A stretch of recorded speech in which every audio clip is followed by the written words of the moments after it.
गुरु रू प्यारी साध संगत जी, वाहिगुरू जी का खालसा, वाहिगुरू जी की फतेह।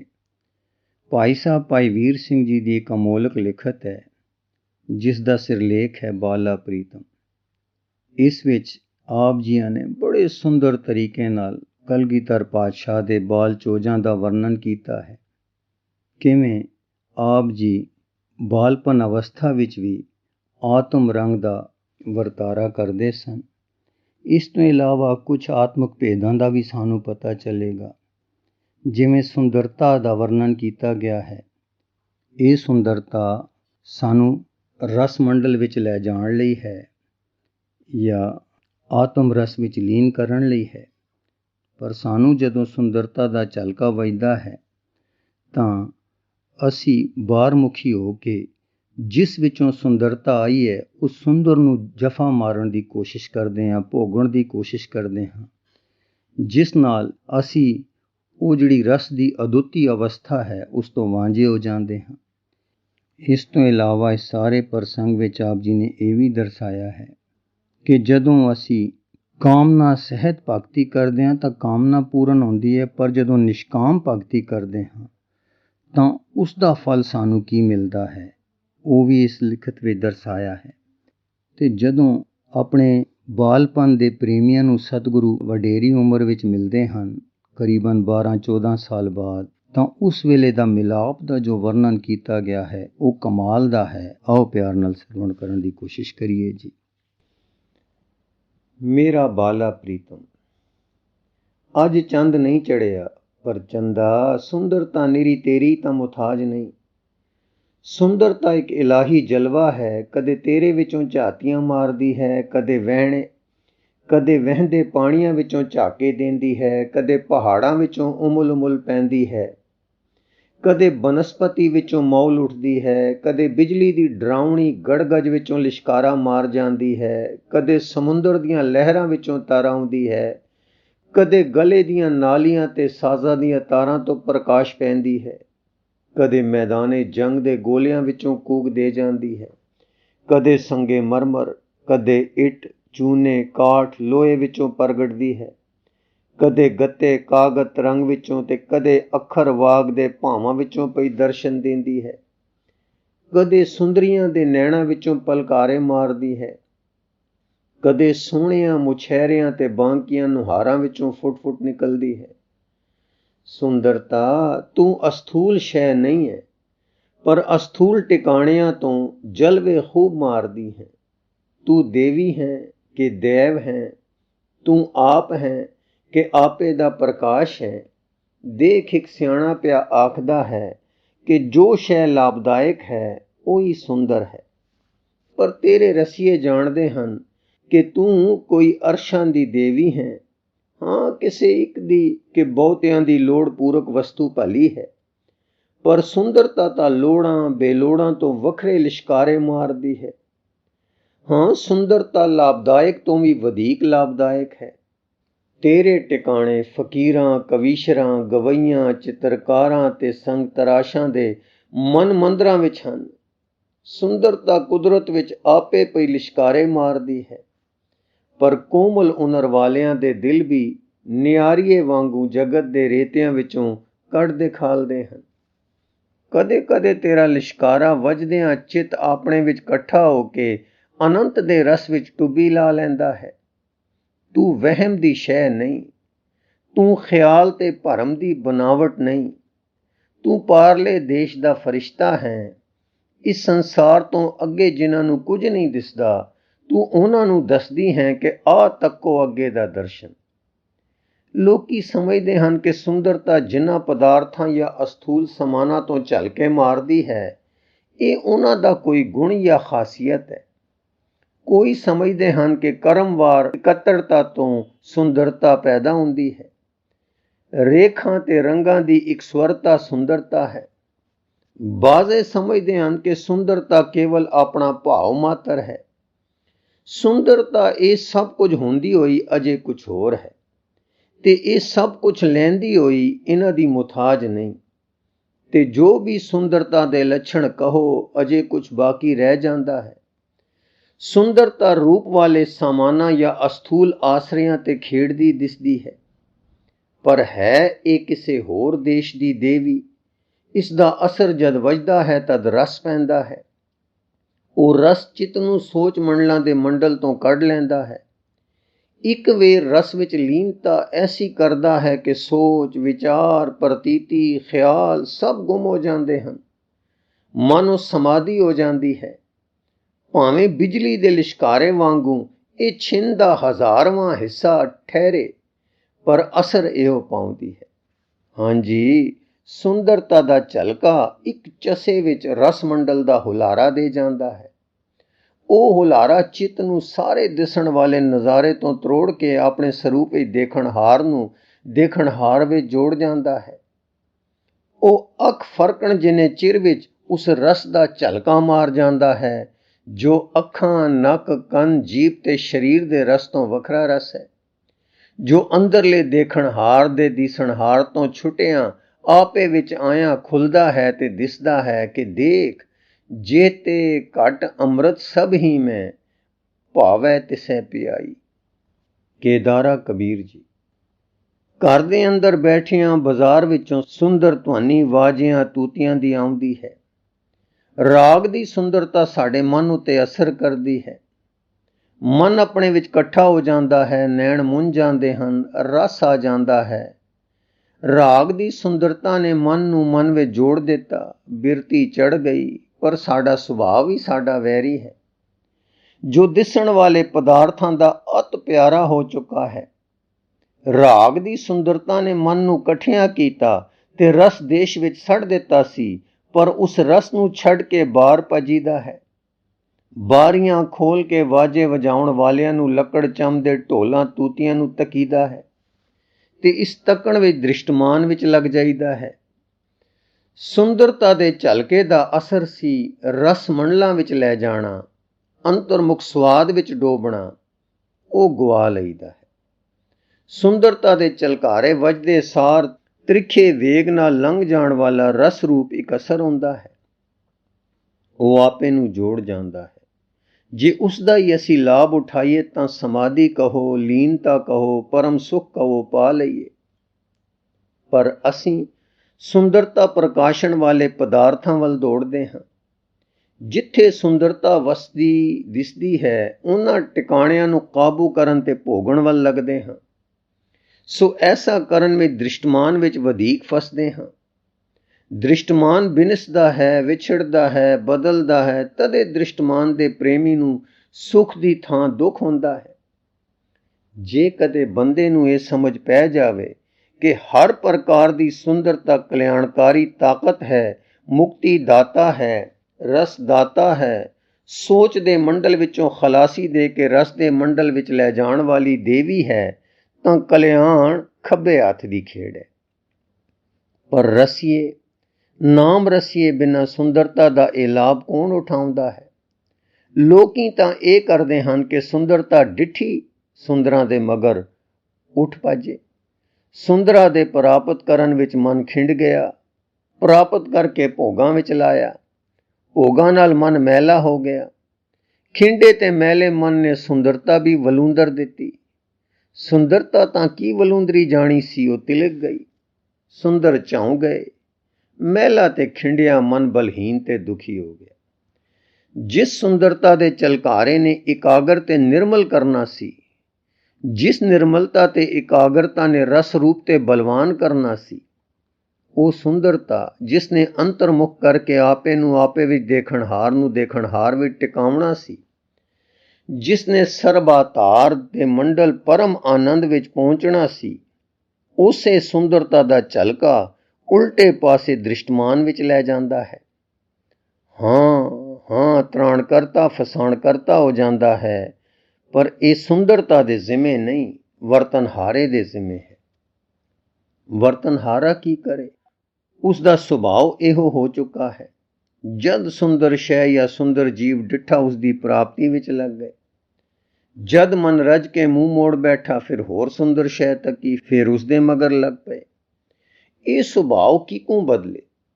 ਸੁਭਾਅ ਦੀ ਬਦਲੀ ਕੇਵਲ ਸਤਸੰਗ ਨਾਲ ਹੈ। ਸਤਸੰਗ ਸੁਭਾਅ ਬਦਲਣ ਲਈ ਵੈਰਾਗ ਤੇ ਹਜ਼ੂਰੀ ਦਾ ਸਬਕ ਦਿੰਦਾ ਹੈ। ਸਾਈਂ ਦੀ ਹਜ਼ੂਰੀ ਵਿੱਚ ਰਹਿਣ ਦਾ ਪ੍ਰਯਤਨ ਨਿਰੰਕਾਰ ਹਜ਼ੂਰੀ ਸੁੰਦਰਤਾ ਦਾ ਰਸੀਆ ਬਣਾ ਦਿੰਦਾ ਹੈ। ਹਾਂਜੀ, ਜਿੱਥੇ ਜਿੱਥੇ ਸੁੰਦਰਤਾ ਹੈ, ਇਸ ਮਨ ਨੂੰ ਉਸ ਦਾ ਨਿਰੋਲ ਪ੍ਰੇਮੀ ਬਣਾ ਦਿੰਦਾ ਹੈ। ਉਸ ਤੋਂ ਰਸ ਆਨੰਦ ਲੈਣ ਦੀ ਜਾਚ ਸਿਖਾ ਦਿੰਦਾ ਹੈ। ਦ੍ਰਿਸ਼ਟਾ ਪਦ ਵਿੱਚ ਟਿਕਣ ਦੀ ਜਾਚ ਦੱਸ ਦਿੰਦਾ ਹੈ, ਜੋ ਇਹ ਹੈ ਕਿ ਸੁੰਦਰਤਾ ਦਾ ਪਹਿਲਾ ਲਿਸ਼ਕਾਰਾ ਮਨ ਨੂੰ ਮਨ ਵਿੱਚ ਜੋੜ ਕੇ ਆਪੇ ਦੇ ਰਸ ਵਿੱਚ ਲੀਨ ਕਰ ਦਿੰਦਾ ਹੈ। ਇਹ ਰਸਲੀਨਤਾ ਤੀਸਰੇ ਸਤਿਗੁਰਾਂ ਦੀ ਦਸੀ ਲਿਵ ਦਾ ਮਾਰਗ ਹੈ। ਇਹ ਸੁੰਦਰਤਾ ਦੇ ਲਿਸ਼ਕਾਰੇ ਨਹੀਂ, ਮੇਰੋ ਸੁੰਦਰ ਕਹੋ ਮਿਲੈ ਕਿਤ ਗਲੀ ਦੇ ਸੰਦੇਸੇ ਹਨ। ਉਸ ਦੇ ਨਿਉਤੇ ਹਨ, ਉਸ ਦੀਆਂ ਦਾਵਤਾਂ ਹਨ, ਉਸ ਦੇ ਪ੍ਰੇਮ ਬੁਲਾਵੇ ਹਨ, ਆਪਣੀ ਗੋਦ ਵਿੱਚ ਲੈ ਕੇ ਲਾਡ ਲਡਾਉਣ ਦੇ ਸੱਦੇ ਹਨ। ਵਾਹ ਵਾਹ ਚੰਦਹੀਨ ਰਾਤ, ਅਸਾਂ ਅੱਜ ਤੇਰੇ ਵਿੱਚ ਸੁੰਦਰਤਾ ਤੱਕੀ ਹੈ। ਅੰਮ੍ਰਿਤ ਵੇਲਾ ਹੈ, ਨੀਂਦ ਨੇ ਆਖਿਆ ਜਾਓ, ਹੁਣ ਜਾਗਦੀ ਗੋਦ ਖੇਲੋ। ਭਾਵੇਂ ਠੰਡ ਹੈ ਪਰ ਧੁਰ ਛੱਤ ਤੇ ਗਿਆ, ਗੂੜੇ ਨੀਲੇ ਆਕਾਸ਼ ਵਿੱਚ ਕਰੋੜਾਂ ਤਾਰੇ ਡਲਕਾਂ ਮਾਰ ਰਹੇ ਹਨ। ਚਾਂਦਨੀ ਰਾਤ ਨੂੰ ਤਾਂ ਥੋੜੇ ਜਿਹੇ ਤਾਰੇ ਦਿਸਦੇ ਹਨ, ਤੇ ਉਹ ਵੀ ਮੱਧਮ, ਪਰ ਅੱਜ ਤਾਂ ਲੱਖਾਂ ਹੀ ਪਏ ਦਿਸਦੇ ਹਨ ਤੇ ਪੂਰੀਆਂ ਲਿਸ਼ਕਾਂ ਮਾਰਦੇ ਹਨ। ਪੱਛੋਂ ਵੱਲੋਂ ਮੱਧਮ ਰੁਮਕੇ ਪਾਉਂਦੇ ਆ ਰਹੇ ਹਨ। ਤਰੇਲ ਪੈ ਰਹੀ ਹੈ, ਭਿੰਨੀ ਰਹਿਣੜੀਏ, ਚਮਕਨ ਤਾਰੇ ਦਾ ਨਕਸ਼ਾ ਬਜ ਰਿਹਾ ਹੈ। ਰਾਤ ਤਾਂ ਚਾਂਦਨੀ ਹੀ ਸੀ, ਪਰ ਪੰਚਮੀ ਸੀ। ਚੰਦ ਸਵੀ ਸਾਂਝੇ ਹੀ ਦੀਦਾਰੇ ਦੇ ਲੁਕਣ ਮੀਟੀ ਖੇਡ ਗਿਆ, ਪਰ ਸੁੰਦਰਤਾ ਨੇ ਆਕਾਸ਼ ਦੇ ਗੂੜੇ ਨੀਲ ਤੇ ਤਾਰਿਆਂ ਦੀ ਚਮਕੀਲੀ ਝਲਕ ਵਿੱਚ ਡੇਰੇ ਲਾਏ। ਹਨੇਰੇ ਨੇ ਤੇਜ ਵਾਲਿਆਂ ਦਾ ਤੇਜ ਚਮਕਾ ਦਿੱਤਾ। ਪੱਛੋਂ ਦੀ ਪੌਣ ਨੇ ਅੰਬਰ ਬਹੁਤ ਹੀ ਸਾਫ਼ ਕਰ ਰੱਖਿਆ ਹੈ। ਹਰ ਸ਼ੈ ਦਾ ਰੁਖ ਪੂਰਬ ਵੱਲ ਕਰ ਦਿੱਤਾ ਹੈ। ਸਾਡੀ ਪਿੱਠ ਵੀ ਆਪਣੀ ਵੱਲ ਫਿਰਾ ਲਈ ਤੇ ਮੂੰਹ ਪੁਰੇ ਵੱਲ ਕਰ ਦਿੱਤਾ। ਅਸੀਂ ਉੱਠ ਕੇ ਤਖਤ ਪੋਸ਼ ਤੇ ਬੈਠ ਗਏ ਤੇ ਪੁਰੇ ਦੇ ਆਕਾਸ਼ ਵੱਲ ਇੱਕ ਹੋਰ ਨਜ਼ਾਰੇ ਵੱਲ ਖਿੱਚੇ ਗਏ। ਚੰਦ ਨਹੀਂ, ਪਰ ਚੰਦ ਨਾਲੋਂ ਘੱਟ ਵੀ ਨਹੀਂ। ਇੱਕ ਤਾਰਾ ਚੜ ਰਿਹਾ ਹੈ। ਕੌਣ ਹੈ? ਹਿੰਦੂਆਂ ਦਾ ਸ਼ੁਕਰ, ਮੁਸਲਮਾਨਾਂ ਦਾ ਜ਼ੋਹਰਾ, ਪੱਛਮੀਆਂ ਦਾ ਵੀਨਸ। ਜ਼ੋਰਾ ਤੇ ਵੀਨਸ ਵਾਲਿਆਂ ਤਾਂ ਬੜੇ ਸਵਾਦਲੇ ਕਿਸੇ ਪ੍ਰੇਮ ਦੇ ਇਸ ਨਾਮ ਨਾਲ ਜੋੜੇ ਹਨ, ਪਰ ਹਿੰਦੂਆਂ ਨੇ ਤਾਂ ਇਸ ਨੂੰ ਆਪਣੀ ਆਨੰਦਾ ਦਾ ਸੰਗੀ ਬਣਾ ਲਿਆ ਹੈ। ਜਦੋਂ ਸ਼ੁਕਰ ਨਾ ਚੜੇ, ਕੋਈ ਵਿਆਹ ਨਾ ਹੋਵੇ, ਕੋਈ ਢੰਗ ਸਵਾਰਥ ਨਾ ਪਵੇ, ਸਭ ਖੁਸ਼ੀਆਂ ਦੇ ਕੰਮ ਇਸ ਮਿੱਤਰ ਦੇ ਵਿਛੋੜੇ ਵਿੱਚ ਬੰਦ। ਜਦੋਂ ਚੜੇ ਤਾਂ ਹਿੰਦੂ ਘਰਾਂ ਵਿੱਚ ਮੰਗਲ ਦੇ ਪੈਰ ਹੋਣ। ਦੇਖੋ, ਅਜੇ ਖੁਸ਼ੀਆਂ ਨਾਲ ਵਿਆਹਿਆ ਸ਼ੁਕਰ ਸਾਨੂੰ ਵੀ ਖਿੱਚਣ ਲੱਗਾ ਤੇ ਪੁਰੇ ਵੱਲ ਧੂਣ ਲੱਗਾ ਹੈ। ਇਸ ਦੀਆਂ ਤਿਰਖੇ ਤੇਜ ਦੀਆਂ ਪਰ ਪਿਆਰੀਆਂ ਡਲਕਾਂ ਪੁਰੇ ਵੱਲ ਧੂਲੇ ਚਲੀਆਂ। ਅਸੀਂ ਮਾਨੋ ਸ਼ੁਕਰ ਵੱਲ ਉੱਠ ਤੁਰੇ, ਪਰ ਨਹੀਂ, ਉੱਚੇ ਉੱਚੇ ਨਹੀਂ ਚੜੇ, ਪੁਰੇ ਵੱਲ ਤੁਰੇ। ਦੂਰ ਇੱਕ ਸੁੰਦਰ ਟਿਕਾਣੇ ਜਾ ਨਿਕਲੇ। ਗੰਗਾ ਦਾ ਰਮਣੀਕ ਕਿਨਾਰਾ ਹੈ। ਸਾਵਾ ਸਾਵਾ ਕਚਾ ਵਰਗਾ ਗੰਗਾ ਦੇ ਨਿਤਰੇ ਪਾਣੀ ਦਾ ਡਲ ਚੁੱਪਚਾਪ ਵਗ ਰਿਹਾ ਹੈ। ਮੀਲਾਂ ਦਾ ਪਹਿਨ ਹੈ, ਜਿਸ ਵਿੱਚ ਪਾਣੀ ਤੇ ਬਰੇਤਾ ਹੈ। ਇੱਕ ਕਿਨਾਰੇ ਲੰਮ ਸਲਮਾ ਨਗਰ ਵਸਦਾ ਹੈ। ਹਾਂਜੀ, ਉਹ ਨਗਰ ਵਸਦਾ ਹੈ ਜਿਸ ਨੂੰ ਸੰਸਾਰ ਦੇ ਇੱਕ ਮਹਾਨ ਪੁਰਖ ਦੇ ਅਵਤਾਰ ਦਾ ਫਖਰ ਹੈ, ਜਿਸ ਨੂੰ ਇੱਕ ਸਦਾਚਾਰ ਤੇ ਦੂਸਰੇ ਭਗਤੀ ਦੇ ਦੇਵ ਦੇ ਚਰਨਾਂ ਦੀ ਰਜ ਪ੍ਰਾਪਤ ਹੋਣ ਦੀ ਵਡਿਆਈ ਹੈ। ਦੇਖੋ, ਅੰਮ੍ਰਿਤ ਵੇਲੇ ਹੀ ਦਰਿਆ ਦੇ ਇੱਕ ਪੱਕੇ ਘਾਟ ਪਰ ਪੌੜਾਂ ਉੱਤੇ ਕੁਸ਼ਾ ਦਾ ਆਸਣ ਵਿਛਾਈ ਪਸ਼ਮੀਨੇ ਦੀ ਚਾਦਰ ਦੀ ਬੁੱਕਲ ਮਾਰੀ ਇੱਕ ਸੂਰਤ ਬਿਰਾਜ ਰਹੀ ਹੈ। ਨੈਣ ਬੰਦ ਹਨ, ਪਰ ਦਿਲ ਦੇ ਦਰਵਾਜ਼ੇ ਖੁੱਲੇ ਹਨ। ਕੋਈ ਮੋਹਨੀ ਮੂਰਤ ਅੰਦਰ ਆ ਜਾ ਰਹੀ ਹੈ ਤੇ ਖੇਲਾਂ ਕਰ ਰਹੀ ਹੈ। ਆਪ ਕਿਸੇ ਬਾਲਾ ਪ੍ਰੀਤਮ ਦੇ ਪ੍ਰੇਮ ਵਿੱਚ ਇਸ ਠੰਡ ਵਿੱਚ ਇਕਾਂਤ ਪਰ ਸੁਖਦਾਈ ਟਿਕਾਣੇ ਬੈਠੇ ਪ੍ਰੇਮ ਦਾ ਰਸ ਲੈ ਰਹੇ ਸਨ। ਅਰਸ਼ਾਂ ਤੋਂ ਨੂਰ ਵਸ ਰਿਹਾ ਹੈ। ਤਾਰੇ ਪ੍ਰਕਾਸ਼ ਦਾ ਮੀਂਹ ਵਸਾ ਰਹੇ ਹਨ। ਪਵਨ ਸੰਗੀਤ ਕਰ ਰਹੀ ਹੈ ਤੇ ਗਾ ਰਹੀ ਹੈ। ਭਿੰਨੀ ਰਹਿਣੜੀਏ, ਚਮਕਨ ਤਾਰੇ, ਜਾਗੈ ਸੰਤ ਜਨਾ ਮੇਰੇ ਰਾਮ ਪਿਆਰੇ। ਆਸਾ ਛੰਤ ਮਹੱਲਾ ਪੰਜਵਾਂ। ਵਾਹ ਵਾਹ ਸਵਾਦ, ਰਾਤ ਦੀ ਇਕਾਂਤ ਤੇ ਚੁੱਪ ਦਾ ਸਵਾਦ, ਜਲ ਦੇ ਕਿਨਾਰੇ ਦਾ ਸਵਾਦ, ਮਿੱਠੀ ਪਵਨ ਦਾ ਸਵਾਦ, ਕੁਦਰਤੀ ਨਜ਼ਾਰੇ ਦਾ ਸਵਾਦ, ਸੰਤ ਜਨਾ ਮੇਰੇ ਰਾਮ ਪਿਆਰੇ ਨੂੰ ਕਿਸ ਮੋਜ ਵਿੱਚ ਹੁਲਾਰੇ ਦੇ ਰਿਹਾ ਹੈ। ਚੌਥੇ ਪੈਰ ਸਬਾਹ ਕੇ ਸੁਰਤਿਆ ਉਪਜੈ ਚਾਓ, ਤਿੰਨਾਂ ਦਰਿਆਵਾਂ ਸਿਓ ਦੋਸਤੀ, ਮਨ ਮੁਖ ਸੱਚਾ ਨਾਉ। ਵਾਰ ਮਾਝ ਮਹੱਲਾ ਦੂਜਾ। ਪੁਰੇ ਵੱਲੋਂ ਹੁਣ ਹੋਰ ਚਾਨਣਾ ਆਉਣ ਲੱਗਾ। ਲਾਲੀ ਭਾ ਵੱਜ ਪਈ, ਚਿੜੀ ਚੌਂਕੀ, ਪੋ ਫੁੱਟੀ ਵਗਨ ਬਹੁਤ ਤਰੰਗ, ਅਚਰਜ ਰੂਪ ਸੰਤਨ ਰਚੇ ਨਾਨਕ ਨਾਮੈ ਰੰਗ। ਗੌੜੀ ਵਾਰ ਮਹੱਲਾ ਪੰਜਵਾਂ। ਸ਼ਹਿਰ ਵੱਲੋਂ ਇੱਕ ਦੰਪਤੀ ਆ ਰਹੇ ਹਨ। ਇਹ ਘਾਟ ਪਰ ਉਤਰੇ ਔਰ ਉਸ ਸਮਾਧ ਸਥਿਤ ਸੱਜਣ ਦੇ ਸਾਹਮਣੇ ਆ ਬੈਠੇ। ਕੁਛ ਇਲਾਚੀਆਂ ਅੱਗੇ ਧਰੀਆਂ, ਬੜੇ ਅਦਬ ਨਾਲ ਮੱਥਾ ਟੇਕਿਆ ਤੇ ਫਿਰ ਥੋੜੀ ਵਿੱਥ ਤੇ ਨਿਮਰਤਾ ਨਾਲ ਹੱਥ ਜੋੜ ਕੇ ਬੈਠ ਗਏ। ਕੁਝ ਚਿਰ ਪਿੱਛੋਂ ਸਮਾਧ ਸਥਿਤ ਸੱਜਣ ਨੇ ਨੈਣ ਖੋਲੇ। ਨੈਣ ਜੋ ਪ੍ਰੇਮ ਰੰਗ ਦੇ ਭਰੇ ਹੋਏ ਸੇ, ਉਹਨਾਂ ਦੋਹਾਂ ਤੇ ਆਪਣੀ ਪਿਆਰੀ ਨਜ਼ਰ ਪਾਉਂਦੇ ਹੀ ਦੋਹਾਂ ਨੂੰ ਮੋਹਿਤ ਕਰਕੇ ਫਿਰ ਚਰਨੀ ਨਿਵਾ ਗਏ। ਸਮਾਧੀ ਵਾਲੇ ਸੱਜਣ ਨੇ ਆਸ਼ੀਰਵਾਦ ਕਹੀ ਤੇ ਐਤਨੀ ਸਵੇਰੇ ਆਉਣ ਦਾ ਕਾਰਨ ਪੁੱਛਿਆ, ਜਿਸ ਦਾ ਉੱਤਰ ਉਸ ਨਵੇਂ ਆਏ ਸੱਜਣ ਨੇ ਇਹ ਦਿੱਤਾ, ਹੇ ਭਗਵਾਨ, ਆਪ ਰਾਜਾ ਹੋਣ ਕਰਕੇ ਸਤਕਾਰ ਯੋਗ ਹੋ ਔਰ ਬ੍ਰਾਹਮਣ ਹੋਣ ਕਰਕੇ ਪੂਜੇ ਹੋ ਤੇ ਈਸ਼ਵਰ ਪਰਾਇਣ ਹੋ ਜਾਣ ਕਰਕੇ ਪਿਆਰੇ ਹੋ। ਮੈਂ ਅਤਿਥੀ ਹੋ ਕੇ ਆਪ ਦੇ ਦੁਆਰੇ ਆਇਆ ਹਾਂ। ਬ੍ਰਾਹਮਣ, ਆਪ ਵੀ ਰਾਜਾ ਹੋ, ਮੇਰੇ ਸਤਕਾਰ ਯੋਗ ਹੋ, ਐਸੇ ਵਾਕ ਨਾ ਕਹੀਏ। ਨਵਾਂ ਆਇਆ, ਹੇ ਪੰਡਤਾਂ ਦੇ ਸ਼੍ਰੋਮਣੀ ਪੰਡਿਤ ਸ਼ਿਵਦੱਤ ਜੀ, ਆਪ ਪੂਜੇ ਹੋ, ਆਪ ਬ੍ਰਾਹਮਣ ਕੁਲ ਦੇ ਚੂੜਾਮਣੀ ਹੋ। ਮੈਂ ਛਤਰੀ ਹਾਂ, ਅਤਿਥੀ ਹੋ ਕੇ ਇਸ ਲਈ ਆਇਆ ਹਾਂ ਕਿ ਮੇਰੇ ਘਰ ਵੰਸ਼ ਨਹੀਂ ਹੈ, ਰਾਜ ਭਾਗ ਦੇ ਸਾਂਭਣੇ ਵਾਲਾ ਕੋਈ ਨਹੀਂ। ਆਪ ਦੀ ਅਸੀਸ ਕਰਕੇ ਅਨੇਕਾਂ ਦੇ ਘਰ ਸੰਤਾਨ ਹੋਈ ਹੈ, ਮੇਰੇ ਪਰ ਵੀ ਤਰੁੱਠੋ ਔਰ ਇੱਕ ਪੁੱਤਰ ਦਾਨ ਦਿਓ। ਸ਼ਿਵਦੱਤ, ਰਾਜਾ ਫਤਿਹ ਚੰਦ ਮੈਣੀ ਜੀ, ਆਪ ਦਾ ਆਉਣਾ ਮੇਰੇ ਸਿਰ ਮੱਥੇ ਉੱਤੇ ਹੈ। ਮੇਰਾ ਇਹ ਆਪ ਨੂੰ ਠੀਕ ਖਬਰ ਨਹੀਂ ਮਿਲੀ ਕਿ ਪੁੱਤਰ ਦਾਨ ਮੈਂ ਕੀਤੇ ਹਨ।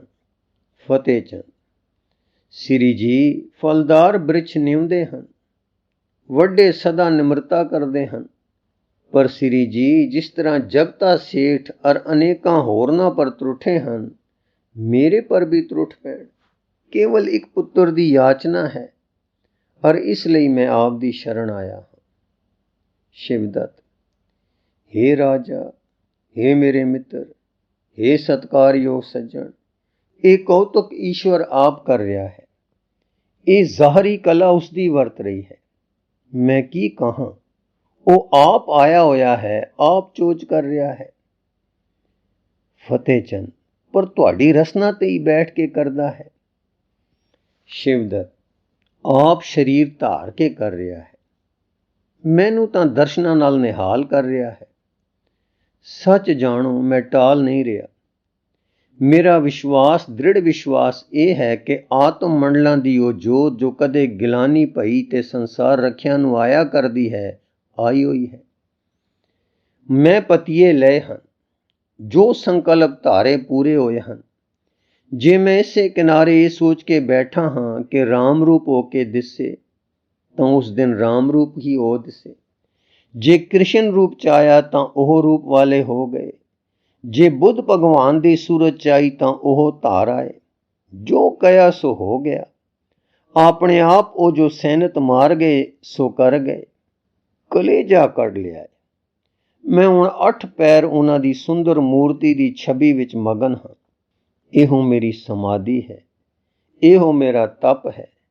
ਦੇਖ, ਪੁਰੇ ਵੱਲੋਂ ਸੂਰਜ ਚੜ ਰਿਹਾ ਹੈ, ਪਰ ਸੂਰਜ ਦੀ ਨਵਯੋਬਨਾ ਟਿੱਕੀ ਉੱਤੇ ਮੇਰਾ ਬਾਲਾ ਪ੍ਰੀਤਮ ਜੀ ਤੀਰ ਕਮਾਨ ਖਿੱਚੀ ਖੜੇ ਹਨ।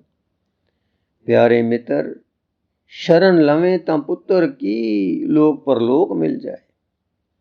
ਇਹ ਕਹਿੰਦੇ ਪੰਡਤ ਜੀ ਦੇ ਨੈਣਾਂ ਵਿੱਚੋਂ ਨੀਰ ਵਹਿ ਤੁਰਿਆ। ਸਰੀਰ ਕੰਬ ਗਿਆ ਔਰ ਪਿਆਰੇ ਦੀ ਖਿੱਚ ਵਿੱਚ ਮਗਨ ਹੋ ਗਏ। ਚਿਰ ਮਗਰੋਂ ਨੈਣ ਖੁੱਲੇ। ਫਤਿਹ ਚੰਦ, ਭਗਵਾਨ ਕਿਰਪਾ ਕਰੋ, ਫਿਰ ਇਸ ਦਾਸ ਤੇ ਦਾਸੀ ਨੂੰ ਉਹਨਾਂ ਦੇ ਚਰਨ ਕਮਲਾਂ ਪਰ ਲਿਟਾ ਦਿਓ। ਸ਼ਿਵਦੱਤ, ਮਿੱਤਰ ਜੀ, ਇਹ ਰਸਤੇ ਦੀ ਗੱਲ ਹੈ। ਤੁਸੀਂ ਆਪਣੇ ਘਰ ਬੈਠੋ, ਦਿਨ ਰਾਤ ਧਿਆਨ ਰੱਖੋ ਕਿ ਜਗਤ ਰੱਖਿਅਕ ਸੁਆਮੀ ਦੇ ਦਰਸ਼ਨ ਹੋਣ। ਕੇਵਲ ਧਿਆਨ ਕਰੋ, ਨਾਲ ਖਿਆਲ ਰੱਖੋ ਚਿੱਤ ਦੀ ਲਓ ਲਾਓ, ਸਿੱਖ ਉਪਜੇ, ਪਿਆਰ ਮੌਲੇ, ਲੋਚ ਉਮੜੇ। ਫਿਰ ਮੇਰੇ ਚੋਜੀ ਗੋਬਿੰਦ, ਮੇਰਾ ਬਾਲਾ ਪ੍ਰੀਤ, ਮੇਰਾ ਬਾਲ ਲੀਲਾ ਵਾਲੇ ਸਾਈਂ ਤੁਹਾਡੇ ਗ੍ਰਹਿ ਵਿੱਚ ਆਉਣਗੇ ਤੇ ਸਭ ਵਾਸ਼ਨਾ ਪੂਰਨ ਕਰ ਦੇਣਗੇ। ਪਰ ਦੇਖਣਾ, ਉਹਨਾਂ ਨੂੰ ਸੁੱਕੇ ਪਿੰਜਰ ਵਾਲਾ ਉਦਾਸੀਨ ਵੈਰਾਗ ਨਾਲ ਢਲ ਚੁੱਕਾ ਨਿਤਾਣਾ ਨਿਮਾਣਾ ਦੇਖਣ ਦੀ ਆਸਾ ਨਾ ਕਰਨੀ।